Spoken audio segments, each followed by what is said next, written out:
Aleluia, glória a Deus, amém? Nós temos o privilégio, a honra de estarmos ouvindo a palavra de Deus sobre essa área tão importante na nossa vida, que é perseverar. Hoje é o nosso segundo domingo dessa série. Eu tenho o privilégio de estar compartilhando com você. Quero te convidar para orar, amém? Vamos orar para nós dependermos do Senhor em cada detalhe. Pai, nós colocamos esse tempo na Tua presença. Que o Senhor venha falar conosco.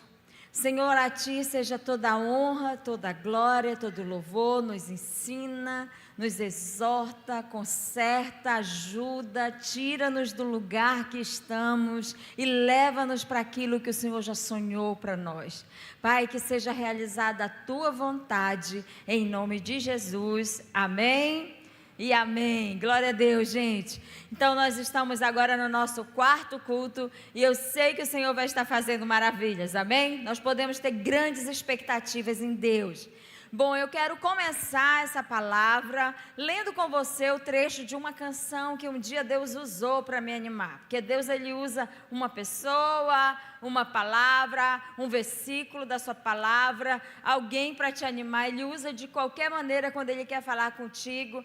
E um dia, debaixo de muita necessidade, Ele usou essa música. E um trechinho dela diz assim: se você não desistir, é para minha inspiração, para eu também permanecer fiel e firme. Eu estou contando contigo, Deus está contando com a gente. O céu inteiro se move para ver a gente vencer. Amém? Essa canção, ela foi necessária na minha vida no meu primeiro ano na Venezuela. Nós moramos 6 anos lá, nós temos uma igreja até hoje que, para a glória de Deus, continuamos supervisionando, dando cobertura. Se tornou o país do meu coração, se tornou uma nação que faz parte da minha vida. Porém, o nosso primeiro ano parece que todo o inferno se levantou para nos fazer desistir. Foi difícil demais. Então, era uma nova cultura, eu não tinha amigos, a gente não falava bem o espanhol, nós estávamos sozinhos e muitas dificuldades, muitos confrontos, muito difícil. E para acabar de completar, também foi o ano em que a minha mãe faleceu e ela adoeceu durante quase todo aquele processo. Eu viajei umas 3 vezes para o Brasil por causa das urgências e a minha mãe veio a óbito e a minha mãe era a minha grande intercessora. Agora, além de estar passando o meu tempo no novo país, eu também perdi a mulher que para mim era aquela que me sustentava em oração, que era aquela que orava todos os dias por mim, e tudo isso era muito difícil. Então é lógico que eu pensei em desistir.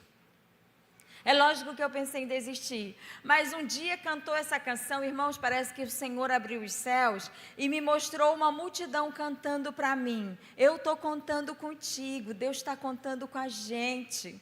Se você não desistir, vai ser para minha inspiração. É como se de repente Deus estivesse dizendo assim: você vencer, se você ficar, se você perseverar, um dia eu vou olhar para a sua vida e vou seguir. Então nós precisamos, em nome de Jesus, e a palavra de Deus diz que realmente nós temos uma nuvem de testemunhas esperando a gente vencer, em nome de Jesus. Agora é claro que também tem as testemunhas esperando a gente perder, a gente desanimar.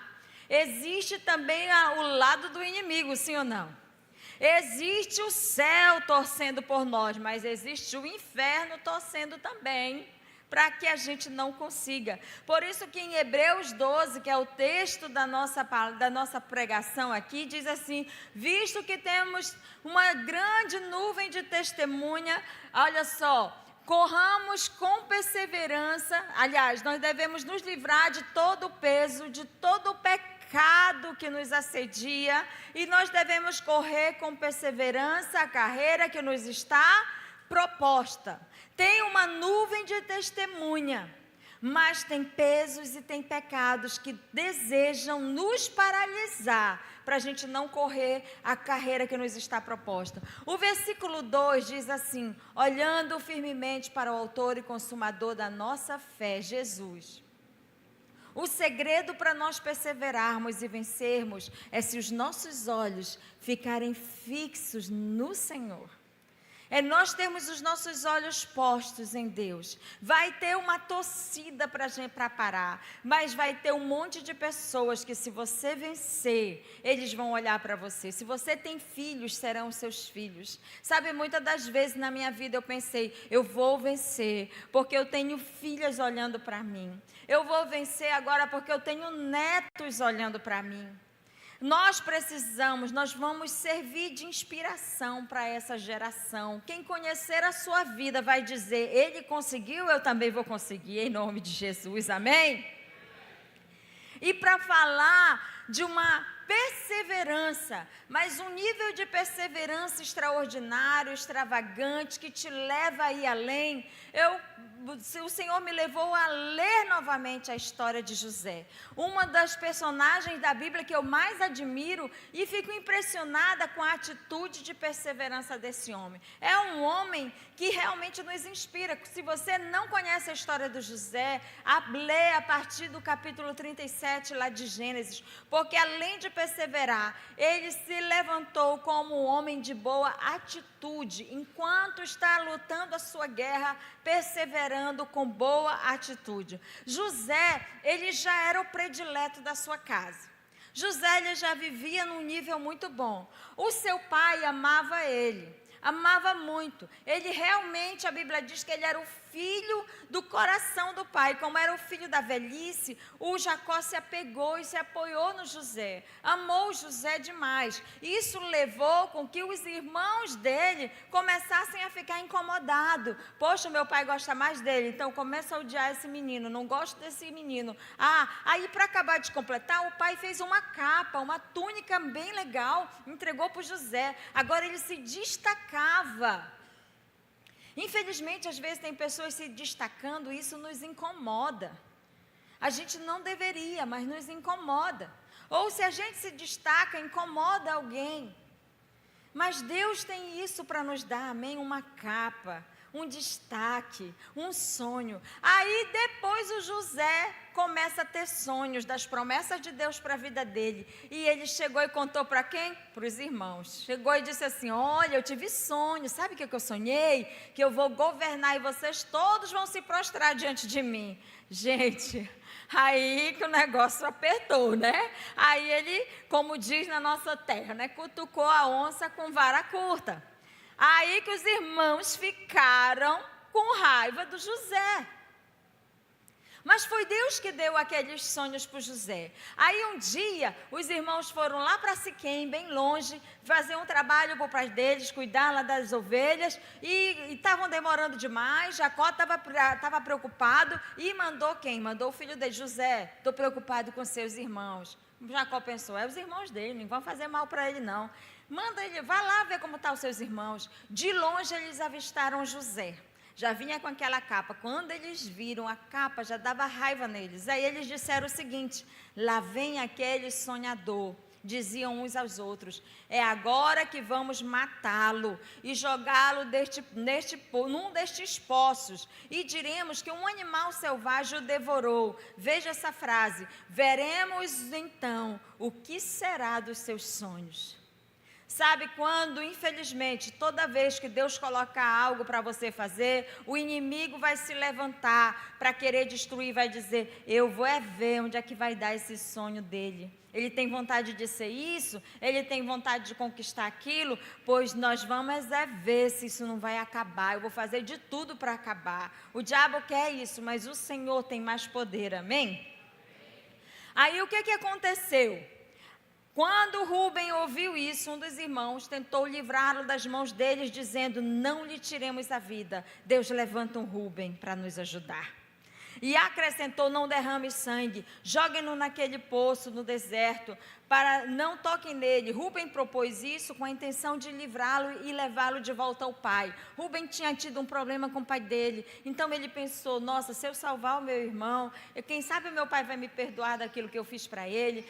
Sabe, de alguma maneira Deus tocou no coração de Rúben e livrou José da morte.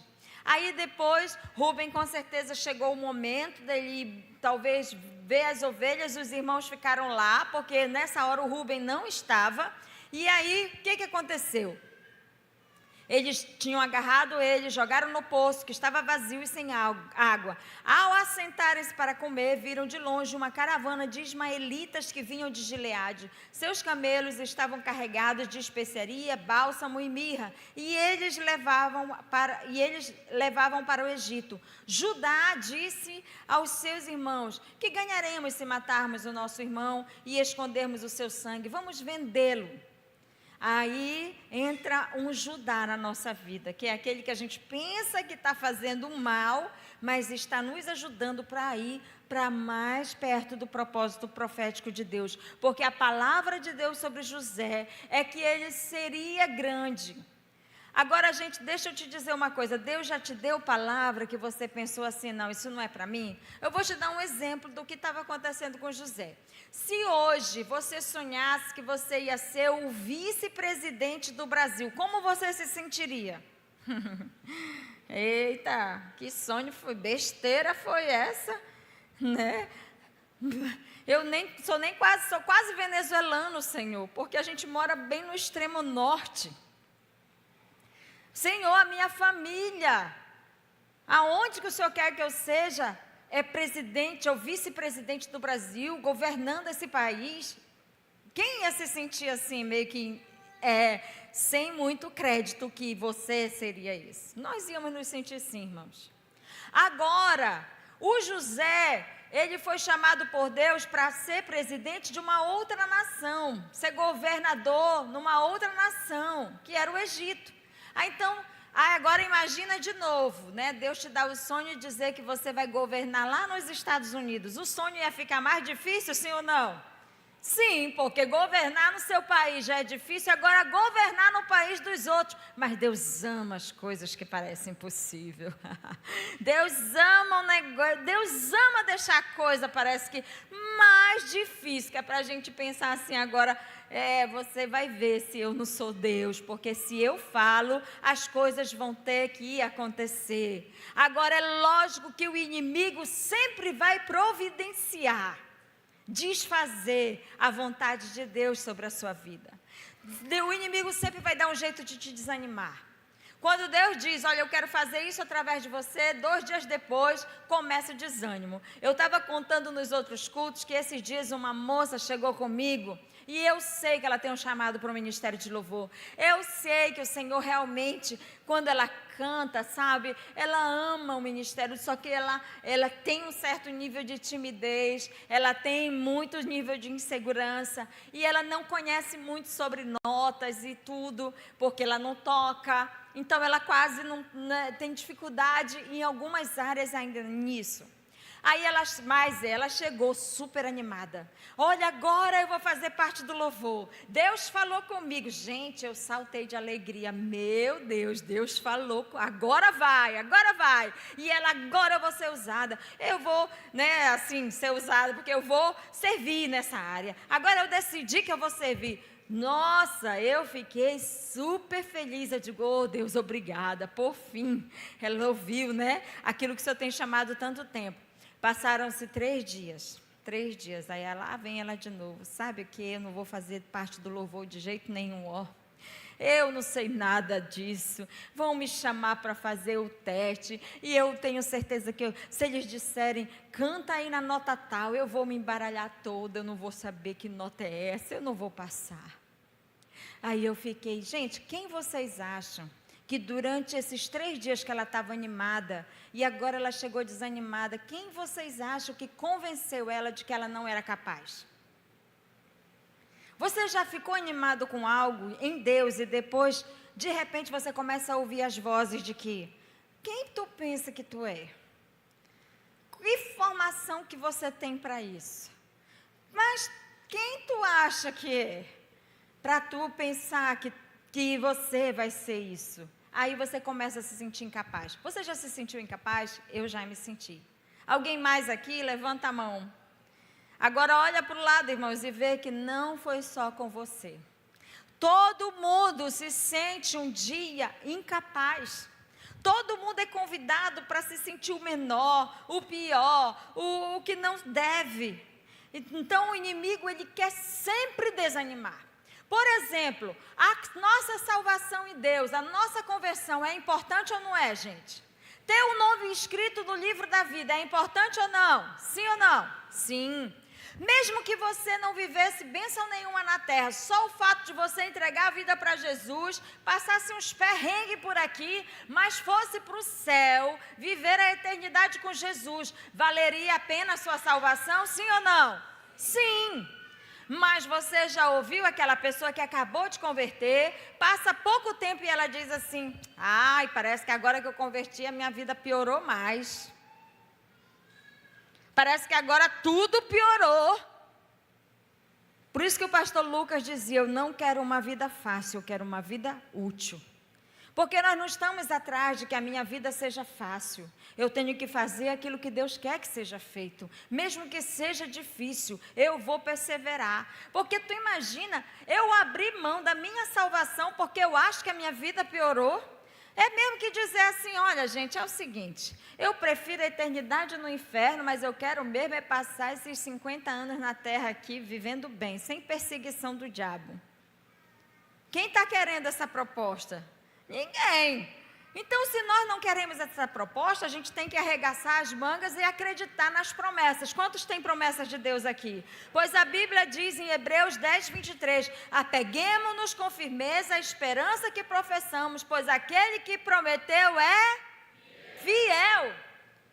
Quem prometeu é fiel. Se nós temos promessa, vamos voltar à história do José. José tinha uma promessa, sim ou não? Tinha. Teve obstáculos para ele? Teve. Houve um contraste, por exemplo. Olha como a situação do José pode ficar pior, gente. Vamos imaginar agora que além de você não ser rei ou líder em país nenhum, você se tornou presidiário. Você está na cadeia, você está lá no presídio. Te imagina lá. Quantos conseguem se imaginar? A gente não quer nem imaginar. Me dá logo uma falta de ar, porque eu não gosto de ficar presa. Mas aí, se nós estivéssemos agora encarcerados, a gente ia pensar o quê? Está vendo? Servi tanto a Deus, olha onde eu fui parar. Agora que não tem mais jeito para mim.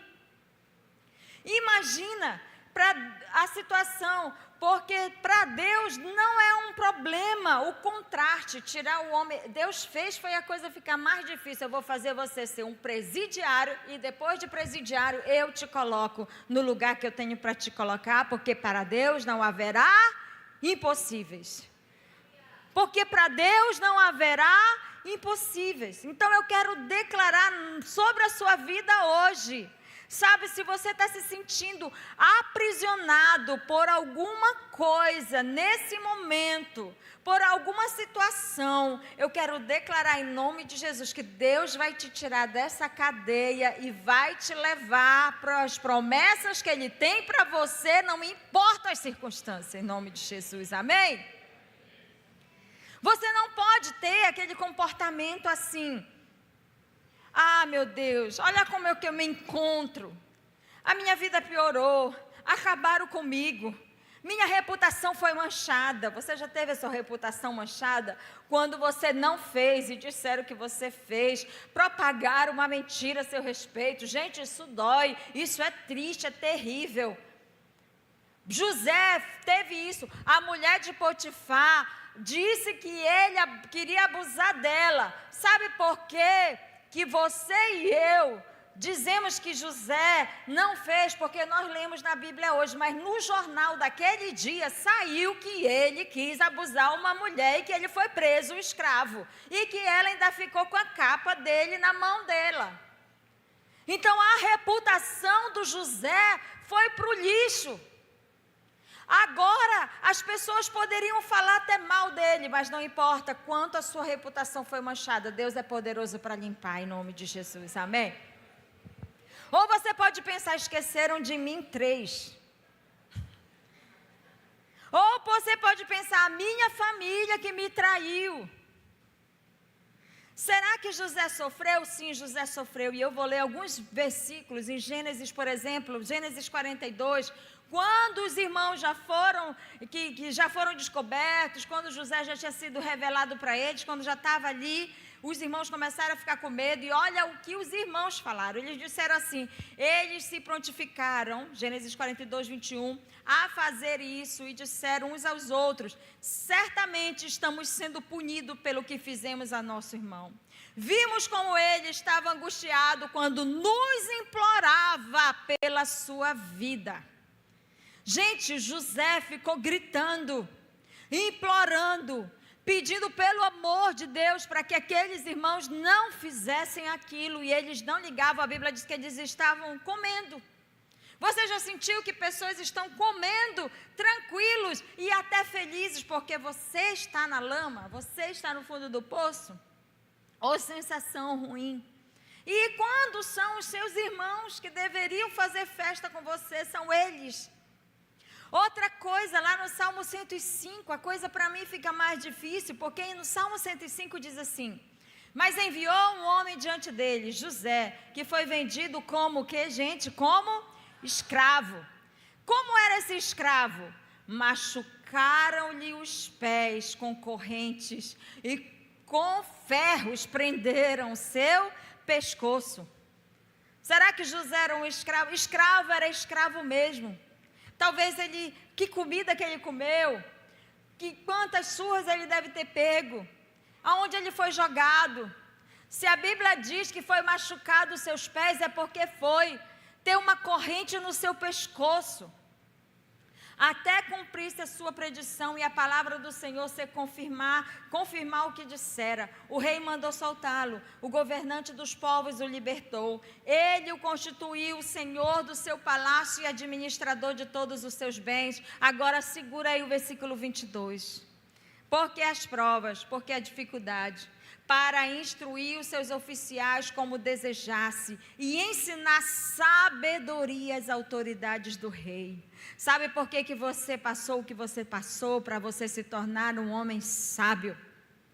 Não foi para você se tornar um murmurador, um insensato, alguém que fala besteira. Foi para nos dar sabedoria. Agora eu vou te dizer, os governantes dos reis já são sábios, sim ou não? Sim, eles são pessoas instruídas, mas José foi tirado do calabouço, da escravidão, da tristeza, para levar sabedoria àqueles que já têm, para ser maior do que eles, para ensinar instrução. Então tudo coopera para o bem dos que amam a Deus, daqueles que têm boa atitude, eles estão aprendendo. Se você está numa dificuldade, comece a pensar, eu vou aprender, o que eu posso aprender com isso? Como que eu posso me comportar nessa situação? Como que eu posso ganhar o coração de Deus nisso? Porque a Bíblia diz que enquanto José estava na cadeia, estava no presídio, estava sendo escravo, o Senhor era com ele. Essa é a diferença. Eu fazer com que a minha vida, não importa o que ela passe, mas o Senhor seja comigo. É passar situações com boa atitude, gente. Como que nós estamos passando nos nossos tempos de baixa? Nós precisamos rever. A única vez que eu vejo José pedir alguma coisa foi para o copeiro, né? Porque ele já sabia que o padeiro ia morrer, mas ele disse assim, olha, quando você voltar, fala lá para o rei que eu estou aqui, nessa cadeia, faz alguma coisa lá por mim. A Bíblia diz que esse copeiro esqueceu de José por 2 anos. 2 anos se passaram. Agora imagina, o dia que você pede ajuda para alguém, a pessoa ainda te esquece por 2 anos. É incrível para mim pensar que um homem que tinha uma promessa de governo foi para um calabouço. Sabe que mas lá mesmo ele se tornou um homem habilidoso. Ele começou a pensar o seguinte, Senhor, enquanto aquela promessa, ele não duvidava de Deus, ele não duvidava, porque ele dizia, Senhor, enquanto aquela promessa não chegar, tem alguma coisa para eu fazer aqui dentro desse lugar que eu estou? É um lugar pequeno, é um lugar de tortura, mas eu vou começar a fazer coisas boas. aqui dentro. E isso me lembra Eclesiastes 9:10, o que as suas mãos tiverem que fazer, que façam com todas as suas forças. Então, se você quiser estar sobre o muito, aprenda a ser fiel no pouco, aprenda a ser bom naquilo que você faz, aprenda a valorizar as coisas pequenas, sirva na sua casa, sirva na sua família, sirva o seu esposo, sirva a sua esposa, sirva os seus irmãos, sirva os seus amigos de trabalho, seja uma bênção onde quer que você esteja, com ânimo, com alegria. Às vezes nós estamos em coisas fáceis e nós já reclamamos. Alguém já passou aqui perto do que José passou? Sabe, um dia eu estava também, em outro momento da minha vida, porque não faltaram momentos na nossa vida, para ter de muitas coisas que me levaram a pensar, meu Deus, onde é que o Senhor está? Meu Deus. Aí teve um dia que eu disse, Senhor, fala comigo que eu não aguento mais. Fala comigo, Senhor. Fala, Jeová. Abre a Bíblia. Ah, gente, eu guardo esse versículo até hoje, acho tão engraçado. Deus realmente, como diz o Cláudio Duarte, ele tem um senso de humor. Porque, olha o que ele falou comigo, Jeremias 12:5. Se você correu com homens e eles o cansaram, como poderá competir com os cavalos? Se você tropeça em terreno seguro, o que você fará nos matagais junto ao Jordão? Aí eu fiquei, o que o senhor quer dizer com isso? Eu pensei que o meu Deus ia dizer, tadinha dela. Meu Deus, tão fraquinha, bichinha tão magrinha. Oh, deixa eu abraçar você. Aí não, ele chega e diz assim, olha, eu quero te dizer uma coisa, querida. Se você está achando que está difícil correr contra os homens, eu estou disposto a te fazer correr contra cavalos. Se você está achando que correr em terreno plano está difícil, pois eu creio que tu pode subir essa serra no meio do matagal correndo. Eu digo, o senhor está muito engraçado. O senhor é muito, muito engraçado. Eu estou precisando de ajuda e o senhor vem me dizer que eu posso correr nos matagais do Jordão. Mas o nosso Deus é o Deus do impossível e realmente Ele está disposto a fazer o impossível. Não é segundo a minha capacidade, sabe? É segundo a glória dEle, a força dEle que vem sobre nós. Nós precisamos andar em fé. Um fogo aceso. Tem que todo tempo eu colocar mais lenha, todo tempo eu dizer. Então, gente, se a minha vida com Deus, eu devo estar colocando mais lenha e colocando mais fogo e todos os dias dizendo eu te amo. Nada de dizer, eu estou esfriando, irmão, eu estou frio. Pois põe fogo em você. Vamos pegar e colocar fogo de novo nesse amor por Deus. Vamos perseverar em oração. Senhor, eu te amo. Senhor, eu te amo. Senhor, eu não estou sentindo a tua presença, mas eu quero dizer que eu creio que o Senhor me ama, porque a tua palavra diz que o Senhor está comigo, porque o Senhor é fiel. Então, Senhor, eu quero dizer, todos os dias eu te amo. Eu quero perseverar no meu amor contigo. Todos os dias eu vou declarar para os céus que o Senhor é o meu maior valor, que o Senhor é o meu maior amor, que eu amo a tua palavra, que eu sou alguém que vai te seguir por amor. Eu vou perseverar em ser apaixonada pela obra de Deus. Quantos começaram a servir a Deus e abandonaram por desânimo? Não, um dia eu servi muito na casa de Deus, agora estou aposentado. A Bíblia diz que nós vamos receber segundo as nossas obras também. Irmão, nós vamos chegar lá com obra para fazer. Imagina eu chegar no céu de mão vazia. Aposentou, veio só para o céu, mas não fez nada. Todos os dias nós vamos fazer algo para Deus, amém? E animados, fazer de novo, dizer, Senhor, o que tem para fazer na tua casa? Eu vou fazer. Eu vou te servir, eu vou amar a Jesus. Um dia o pastor Sabá falou nesse púlpito, eu sei que talvez podia até ser uma frase que não era dele, mas eu agarrei para mim. Eu quero amar Jesus hoje mais do que eu amei ontem e menos do que eu vou amar amanhã. Em nome de Jesus. Então eu vou amar de forma contínua. Eu vou me envolver. Qual é a área que você está vivendo agora? Por exemplo, José recebeu a promessa, ele tinha 17 anos. Sabe quando que se cumpriu a promessa? Com 30. Passaram-se 13 anos. Nós queremos as coisas para ontem. Se não for do nosso jeito, se não for da nossa hora, a gente desiste. Mas nós temos que aprender a perseverar. Porque todo o processo, irmãos, é importante. Todo o processo, Deus não desperdiça nada. Sabe, eu fico impressionada, e eu sempre conto esse testemunho. Antes de ir para a Venezuela, nós tivemos um problema financeiro, meu com Dori, que não tinha reza de pastor que resolvesse, nem óleo que jogasse na nossa cabeça, não mudava. Um dia o pastor Sabá disse: Dori, não sei mais o que fazer por ti. Eu digo: nem nós sabemos mais, pastor. Só a gente já não joga porque não pode jogar mais, o negócio estava feio. Mas sabe, irmãos, era tão difícil, que eu lembro, eu digo assim, eu me lembro com uma sandalinha arrastando. Se você me desse uma blusa, não ia combinar com a sandalinha rasgada que eu tinha. Então, aquela sandalinha era o que eu tinha. Mas eu podia fazer uma ligação para os meus pais. Eu podia também, a minha irmã, justo nessa época, a minha irmã parece que estava trabalhando em uma loja tipo assim, Arezzo, sabe? Tipo loja de marca que vendia sapato bom. Quando ela disse: eu estou trabalhando aqui, e eu olhei para o meu sandália, meu Deus, olha o que eu tenho. Era difícil, mas sabe, quando eu me tornei missionária na Venezuela, e a Venezuela passou pelo que ela passou, eu me sentia a mulher mais forte de dentro daquele país. Eu me sentia capacitada para comer o que fosse preciso, para vestir o que fosse preciso e para ficar lá dentro quanto tempo fosse preciso. Não doía em mim, porque o Senhor colaborou. E aí hoje eu olho e lembro das minhas filhas tomando chá para dormir. Se a minha filha menor tomava chá, irmão, eu comia o quê? Eu tinha 43 quilos, se você me olhasse ia jogar uma moeda, porque realmente, sabe, eu realmente tinha cara de fome. E era verdade, eu lembro, eu ministrei o louvor, sem mentira nenhuma, eu ministrei o louvor. Eu vinha assim com tudo, ministrava o louvor. De repente, sabe quando deu um apagão na minha vista? Aquilo de fraqueza que escurece você.